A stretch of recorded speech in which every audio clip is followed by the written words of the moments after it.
So this is just a quick talk, very brief overview on the work that we're doing to harden Linux and FreeBSD with CHERI on RISC-V. So I'm just going to go through what is CHERI, why do we want it, CHERI-BSD and CHERI Linux, where we are now with it, and then current status, how to get started with it as well. So what is CHERI? So I'll just go through a brief introduction on some of the basic concepts behind CHERI and what we use it for and why do we need it. So CHERI stands for the Capability Hardware Enhanced RISC Instructions, which is a bit of a mouthful, which is why we called it CHERI, just much nicer. It's a nice extension to fix the fundamental problem of CPU hardware using unconstrained memory access. So CPUs just use integers to access memory. And of course, integers can be, deliberately manipulated, either accidentally or on purpose, to access any part of memory. And there's no constraints by the hardware on how that happens. CHERI isn't or CHERI itself, the fundamental technology behind it isn't new. It's been around a very long time. So it appeared, first of all, in computers in the 1960s. And this computer on the right is from the University of Cambridge in UK, which is a very early capability-based machine. Was developed between 1970 and 1977. So we're not talking about brand new ideas here. But how we've implemented them is different. So we're extending existing ISAs to add in this concept of constrained memory access control.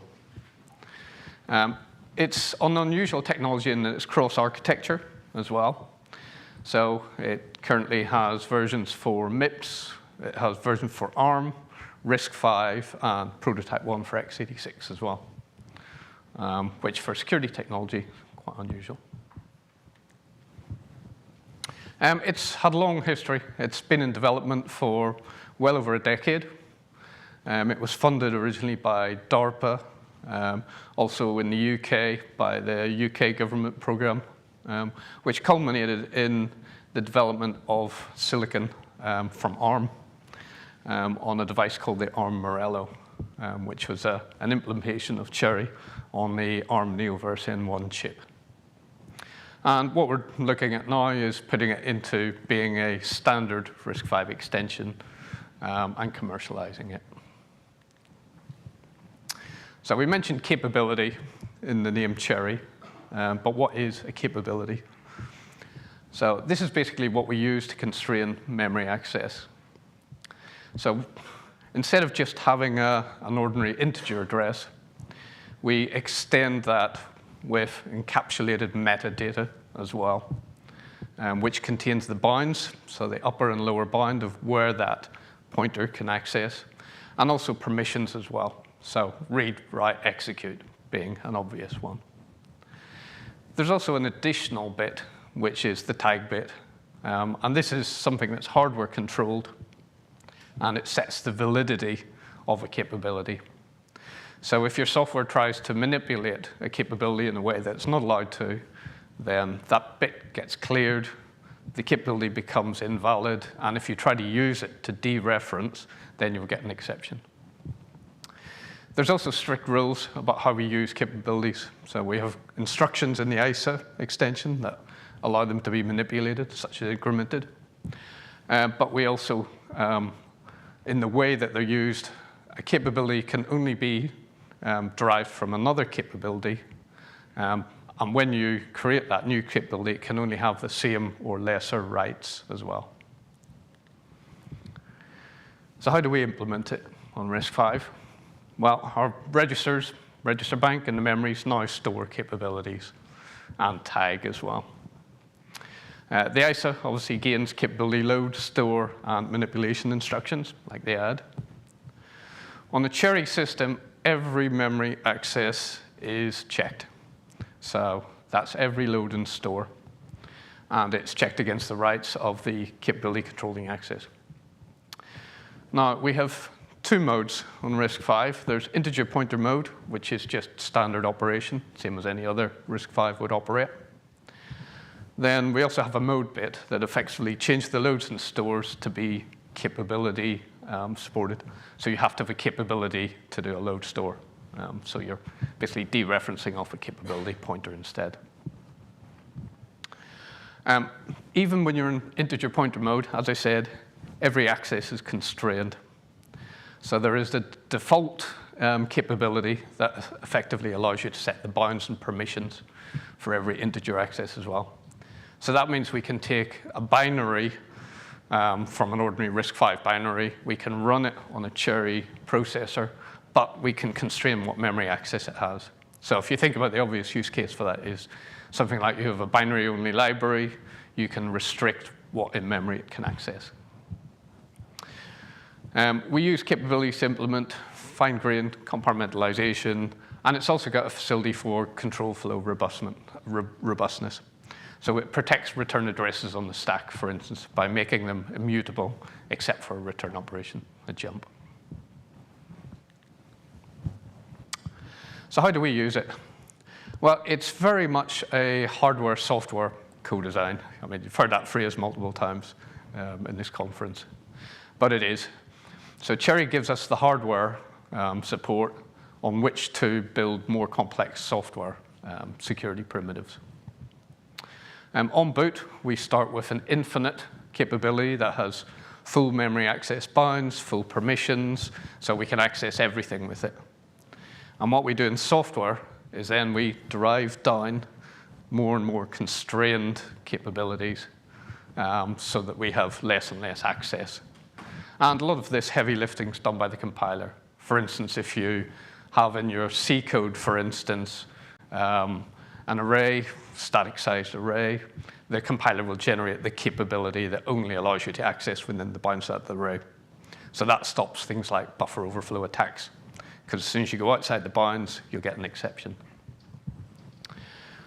We can also build compartments because we can constrain the executable boundaries of a bit of code and the data boundaries as well. And we can do this very fine-grained because obviously there's no restriction on how many capabilities we generate, so there's no limit on the number of compartments we can create too.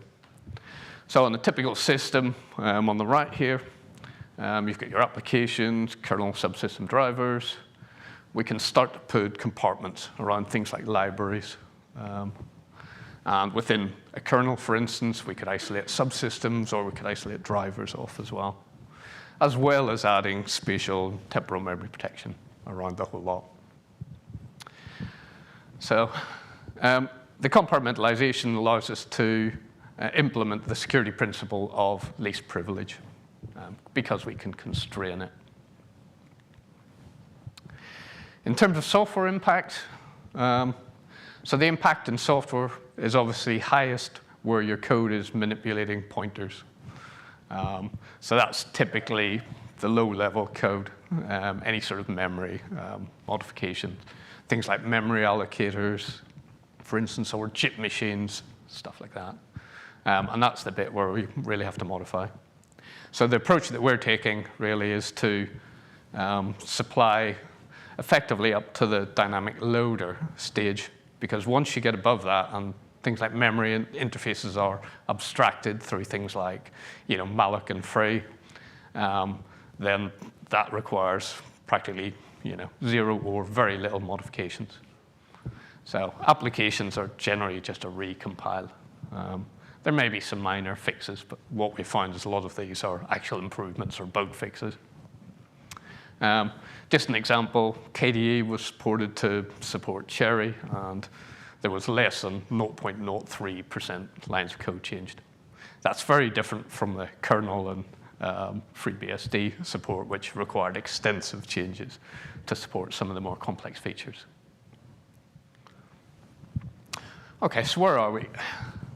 So CHERI BSD is a version of FreeBSD with CHERI support in it. And it's been in development for many years in the University of Cambridge and over here in DARPA as well, and SRI as well. So it's got the longest history. It's had a lot of research behind it. It's currently being ported to the latest draft standard that we have that we're putting forward for RISC-V International. And we are using it for a model for Linux development as well, because it is so far forward as well.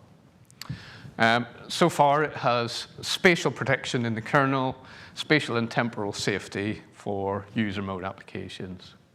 It has library compartmentalization in user mode, hypervisor support. They now have over 10,000 memory safe packages ported. And they're doing still very active development in it, looking at the kernel compartmentalization I mentioned earlier, and additional compartmentalization framework and tools. On the Linux side, I mean, we obviously have to consider the whole ecosystem, so it's not just the kernel here. We've been working on getting a full boot from a secure boot all the way up to Linux user space. And this is all in what we call pure capability mode, which means that every pointer that was an integer pointer is now a capability. So this is spatially memory safe across the whole stack. We made really good progress on this. And if you come to the Codasip booth downstairs, you'll see it in operation. Performance figures we always get asked about. So typically, we've found, particularly in our cores, which we designed from the ground up for CHERI, our non-CHERI versus CHERI CPU runs at the same speeds and has the same instructions per cycle. What we're measuring here is actually the overhead specifically of CHERI, because we're running the same code, but in integer pointer mode and in pure capability mode. So the underlying hardware is the same as it's backwards compatible, but we just get, in this case, purely the software overhead. And the other thing, the overhead, is the cache as well, because we don't change the L1 cache size. So obviously, pointers become double-sized, so it puts more pressure on the caches. But what we found, core mark, 0%. Try some wet zone CRAY, just ones we've picked. We've done more since this. This is very early release. We only did this last week. But typically, we've found the impact is due to not having optimized string functions at the moment, things like memcopy. We find the compiler does some neat tricks of changing for loops into memcopies, for instance. So we think we can easily improve the performance of all of these to near parity as well. The compiler itself could probably do with some extra optimization. Though I would say real-world performance might be very different. It depends really how pointer-heavy your code is. But the other thing we can do is we can remove a lot of software mechanisms that already exist, things like stack protector, or software control flow integrity, or ASLR and stuff like that, which no longer have any real meaning on a CHERI system. So the current status, just this week, for those who have heard, if you were in the talk this morning, the CHERI WG has been approved, so we can go ahead now with starting to look at putting this forward as a RISC-V international standard. Though it's quite unusual in that we already have a draft standard. We think it's stable now. You can access it there. We're on v0.9 draft at the moment. It supports CHERI RISC-V and also variants of CHERI as well, like CHERIOT, which is CHERI for very small microcontrollers. And if you see the low-risk booth downstairs, they have an example of that. So it's an RV32E IBEX core modified for CHERI. And there is real silicon on the way already. So. We're also in the process of releasing a whole set of software that's been modified for CHERI. So we're going to put together a whole Linux SDK and release it. So far, the C compiler's just gone out, QEMU's just gone out, and the other ones will follow in the next couple of days. There is an organization called the CHERI Alliance, and Codasip's a member. So they will host the software, essentially because it's cross-architecture as well, and there's still ongoing work on both the ARM and RISC-V side. So we are actually looking for an architecture-neutral body to hold the software. But you'll be able to go to their website and find a link to their GitHub where you'll find the software. And we're hoping in the very near future we'll have images that you can put on the QEMU so you can explore CHERI. Okay. Thank you. Any questions?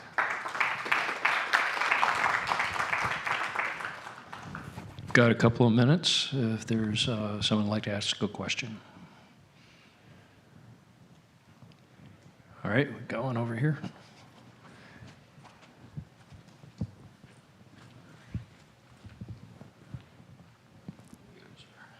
Thank you. Thanks for your talk. How long did it take your team to do the Linux port? How much effort was involved? So far, I mean, we're very much in the early stages at the moment, putting the basic memory spatial safety in.